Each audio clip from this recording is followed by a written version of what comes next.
sebelum ini. Kerana beliau dijanjikan kerajaan bersama dengan Perikatan Nasional tanpa DAP, tanpa PH, tanpa UMNO. Itu janji. Itu janji sebelum ini. Pada 2022 itu janjinya. That's why dia nak kekal. Dan kita kena faham, PAS tidak pernah jadi kerajaan persekutuan. Tidak pernah. Dia jadi kerajaan persekutuan 2022 itu atas apa tuan-tuan? Ihsan, pengkhianatan. Dia tak pernah menang jadi kerajaan persekutuan. Tak pernah. Sekurang-kurangnya Pakatan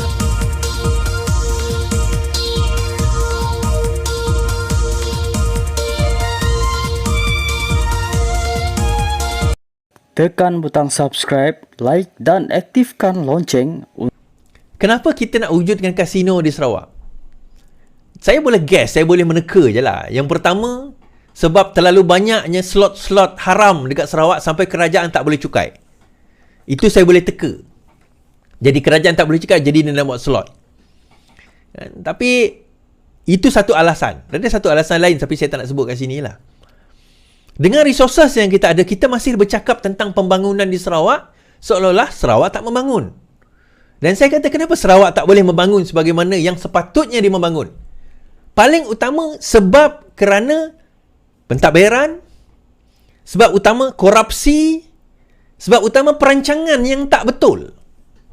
Duit macam mana kita longgokkan sekalipun tuan-tuan, tapi kalau perancangan kita tak betul ke arah pembangunan, keutamaan saya panggil sebagai priority setting. Saya ingat dulu masa Abang Jo, Ketua Menteri Sarawak, bentangkan pasal nak bina LRT. Terima kasih MK. Nak bina LRT. Dia kata kita kena bina LRT di Sarawak untuk ease, untuk memudahkan, untuk meredakan jam daripada Kota Semarahan ke Kuching dan juga jam di Kuching. Saya kata jam di Kuching dan jam di Kota Semarahan ni sebenarnya memang teruk, saya teruk, tapi tak lagi teruk lagi kat KL lah kan. Teruk lagi kat KL sana. Tapi saya nak bagi tahu ada kaedah lain. Dengan 10, masa tu dia nak bina LRT dengan kos 10 bilion. Dan 10 bilion ni Sarawak kata mereka yang akan tanggung. Saya tulis satu artikel, panjang saya tulis artikel tu. Saya buat kiraan.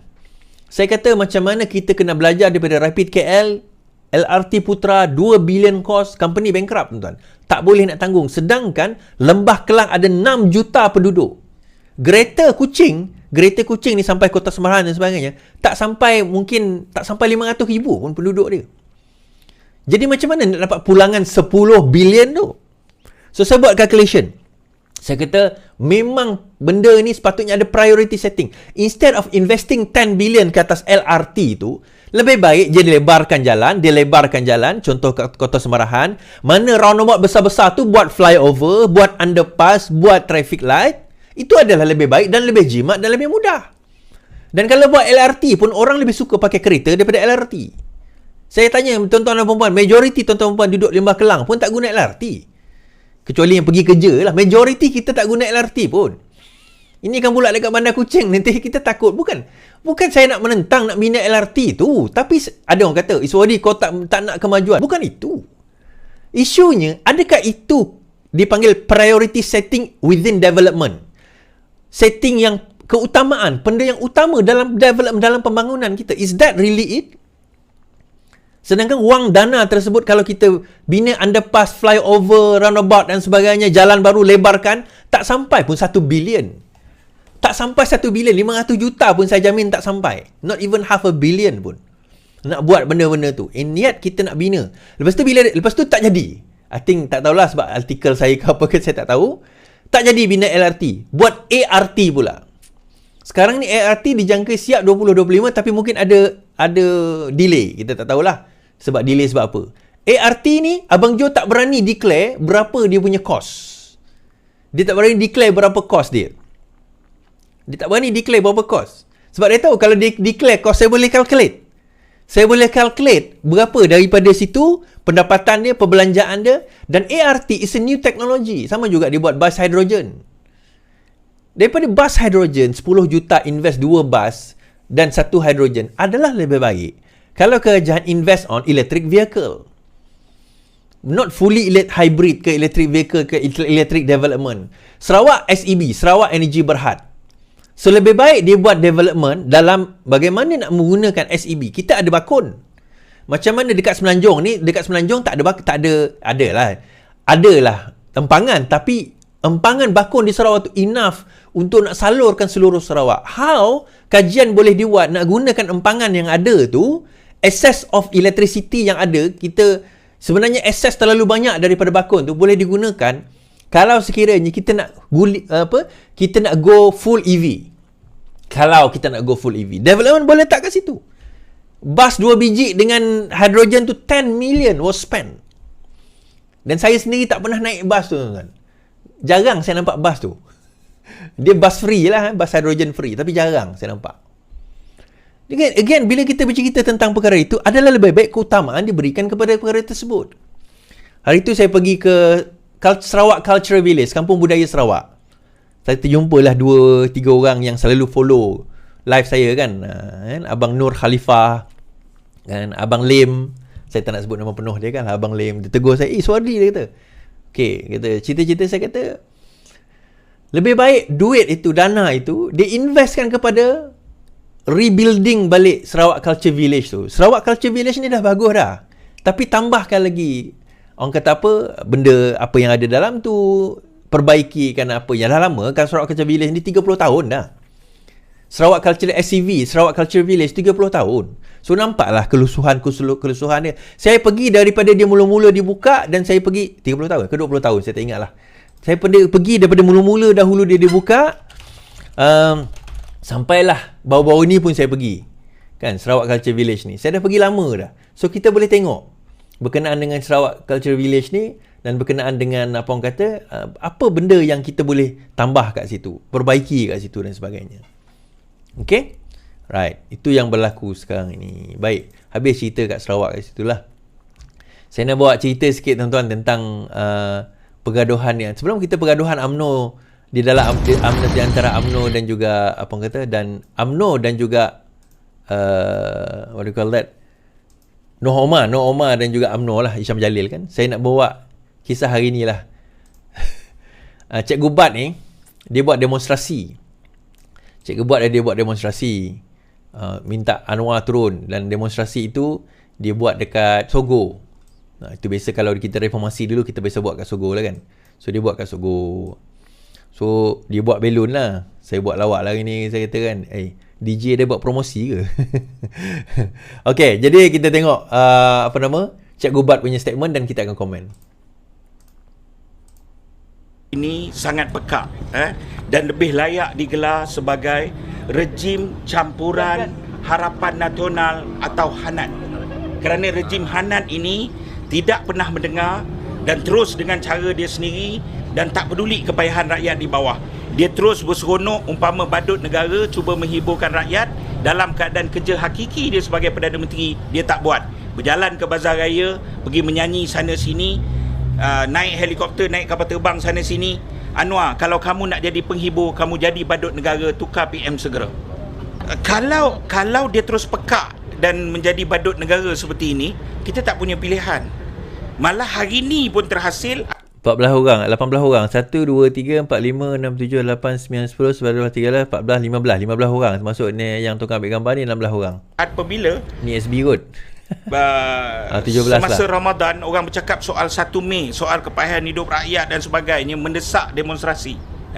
Itu pun di atas pertimbangan kita bincang dengan pelbagai pihak.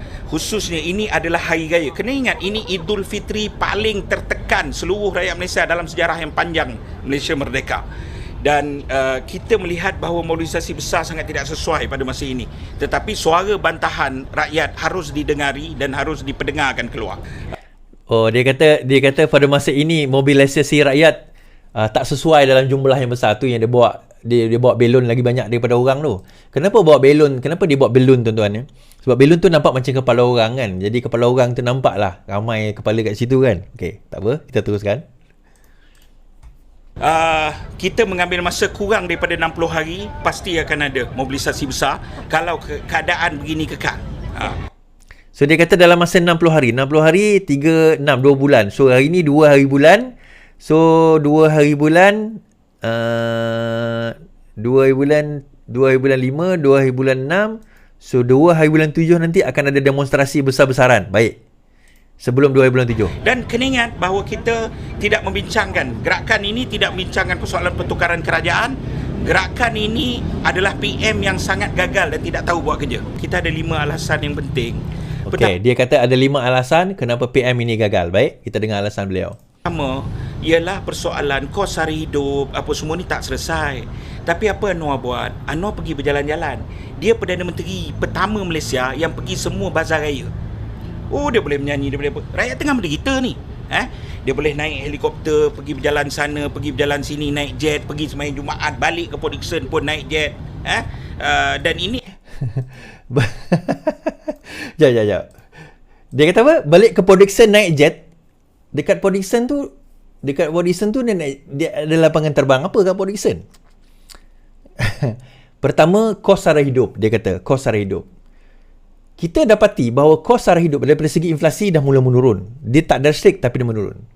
Dan juga dia tak pernah komen tentang kos sara hidup sewaktu PN memerintah. Kita mewarisi kos sara hidup daripada PN memerintah. Ni saya nak cerita tuan-tuan 5 bulan, 6 bulan yang lalu, jangan Cikgu Bat buat lupa, bahawa pada masa itu kerajaan yang dia sokong sekarang ini, PN yang dia sokong sekarang inilah yang memerintah. Jangan lupa benda tu. Dan kita mewarisi kos sara hidup. Simen naik dengan mendadak, telur naik dengan mendadak, tepung naik dengan mendadak, minyak naik dengan mendadak, seluruh barang naik dengan mendadak. Kita mewarisi dan nak sekarang ini deflatekan inflasi yang berlaku pada zaman mereka. Dan KWSP adalah penyebab terbesar kenapa inflasi melonjak terlalu tinggi, OPR naik 4 kali. Cikgu Bat tak sebut pun benda tu. Baik, kita dengar alasan kedua dia. Tengok dia garu kepala tuan-tuan, dia tahu dia bohong. Ni naik helikopter, ini benda gila. Ini benda yang sangat gila. Naik helikopter benda gila. Dia helikopter dia ke mana? Dia pergi Hawaii. Macam Najib dulu, dia pergi Hawaii ke? Kan? Dia pergi Hawaii ke naik helikopter tu? Pernah jawab soalan ini? Kedua ialah dia gagal untuk mengawal kabinet kerajaan tu. Dia gagal. Kerajaan dia gagal mengawal kabinet. Sampai ada orang bernama Dipak, toke yang buat deal telur ni, telefon kepada backbenchers. Dia punya backbenchers. Bagi pihak Jabatan Perdana Menteri. Ini gila apa? Sampai sekarang Anwar senyap. Anwar tak senyap dengan isu ni. Dah ditanya, minta detail bagaimana orang tu boleh telefon daripada PMO, tetapi apa orang kata, ahli parlimen yang mendakwa perkara tersebut tidak berjaya datang dengan bukti yang dia kata dia kena call dengan Dipak. Malah company yang dikatakan terlibat dengan Dipak itu sendiri sekarang ini dah saman Azmin Ali tentang isu Dipak ni. Saman Azmin Ali, dan juga nak saman, hantar surat kepada menteri apa MCA tu, siapa nama dia? Alamak. Wee Ka Siong. Aku dah lupa nama dia. Wee Ka Siong. Sampaikan Wee Ka Siong kata, saya dalam parlimen takkan saya boleh kena saman. Memang tak boleh kena saman pun. Sebab dia cakap dalam parlimen. Cuba cakap dekat luar parlimen, dia berani tak berani? Company tu sekarang ni nak saman. Tiba-tiba, Cikgu Bat nak bawa hujah kedua tentang telur. Alamak Cikgu Bat. Hujah tu tak kena dengan Dipak ni. Dah kena saman dah Azmin Ali tau. Kita dengar lagi. Dalam keadaan tekanan undang-undang makin meningkat, dia cakap itu, cakap ini, tata kelola apa semua, dia mengarut pembaziran. Dan keempat ialah keempat? Mana pergi ketiga? Oh, dia cakap tentang, dia terfaham tak cara dia cakap tu? Dia tak ada point tau. Tentang pembaziran ke tata kelola ke laut. Dia apa point dia sebenarnya? Ajak aku dengar balik ajak apa dia cakap. Makin meningkat, dia cakap itu, cakap ini, tata kelola apa semua, dia mengarut pembaziran. Dan keempat ialah keharmonian kaum itu makin terjejas. Mana yang ketiga? Ada yang ketiga sebab dia. Bagi pihak Jabatan Perdana Menteri, ini gila apa? Sampai sekarang Anwar senyap. Dalam keadaan tekanan undang-undang makin meningkat, dia cakap itu, cakap ini, tata, dia punya backbenchers. Backbenchers deal telur ni nama Dipak. Sampai ada kerajaan dia gagal. Dia gagal. Kerajaan dia adalah kerajaan. Kedua ialah dia gagal. Betul. Dalam keadaan kedua, tapi dia tak cakap yang ketiga. Makin meningkat, dia cakap itu, pembaziran. Dan keempat ialah keharmonian kaum itu makin terjejas apabila dia gagal mengawal keadaan di AP dan sebagainya, apabila isu jom ke gereja. Selama ni tak ada masalah. Orang tapi dia muncul masalah keharmonian kerana apa? Kerana mereka melanggar kontrak sosial dan melanggar perlembagaan negara. Isu jom ke gereja tak pernah jadi isu pun, tuan-tuan. Jom ke gereja tak pernah jadi isu pun. Tak pernah jadi isu. Jom ke gereja tak ada jadi isu. In fact, benda tu tak menjadi isu pun. Yang banyak jadi isu sebenarnya, bila tiba-tiba tak setuju masuk neraka, itu jadi isu. Itu mula jadi isu. Bila cakap sekarang ini, kalau bersama dengan DAP komunis, itu dah mula jadi isu. Malah dah kena saman dah. Lim Kit Siang kot, saman siapa dia? Saman Haji Adi kot, berkenaan dengan komunis, saya tak ingat. Dah berkenaan dengan komunis sekarang ini. Dia bercakap tentang liberal, bahawa kekafiran, bahawa ini akan agenda kristianisasi. Itu agenda apa, orang Cina nak, orang bukan Melayu nak pergi ambil alih negara kita. Siapa yang bawa isu-isu ni, tuan-tuan? DAP bawa ke? Ataupun PAS dan juga PN yang bawa? Yang lebih prominent sebenarnya PAS dan juga PN yang memainkan isu ini. Baik, kita dengar. Yang ketiga dia tak ada hujah tadi, dia keempat terus. Okey. Dan tidak ada tindakan. Saya boleh mengatakan ialah kurang daripada 60 hari akan ada mobilisasi. Okey, dia tak sebut yang kelima. Mungkin potonglah kat situ, tak apalah. Saya tak nampak point dia kat situ. Tak, kita dah jawab dah. Kan? Even isu jom ke gereja itu pun adalah atas usaha nak memahamkan umat Islam, umat Melayu kita berkenaan dengan cara fikir bangsa dan agama yang lain. Setuju tak setuju itu cerita lain. Tapi supaya lebih kita memahami, maka lebih kita mengetahui, oh ini sebenarnya tata cara kita. Dan juga supaya mereka mengetahui tentang kita. Kita boleh juga anjurkan program jom ke masjid kepada orang bukan Islam. Apa kata kita anjurkan jom? Kita sibuk orang kata marah tentang jom ke gereja. Kenapa kita tak anjurkan jom ke masjid? Saya masa kat UK dulu, kita selalu anjurkan, bukan pernah, selalu anjurkan program jom ke musala. Kita tak panggil lah jom ke musala kan. Kita invite the non-Muslims datang, terutama lepas September 11 pada masa itu, kita invite non-Muslim datang ke surau, ke musala kami, dan kita bagi penerangan tentang Islam. Dan saya sendiri pernah antara organizer menerangkan Islam kepada orang bukan Islam. Bukan nak convertkan mereka supaya mereka faham. Oh, sebab masa itu terlalu banyak sangat orang kata apa, Islamofobia. Sampai ada pelajar Malaysia yang kena bully dan sebagainya kan selepas September 11 tu. So berkenaan dengan perkara itu kita anjurkan. Kenapa kita tak buat?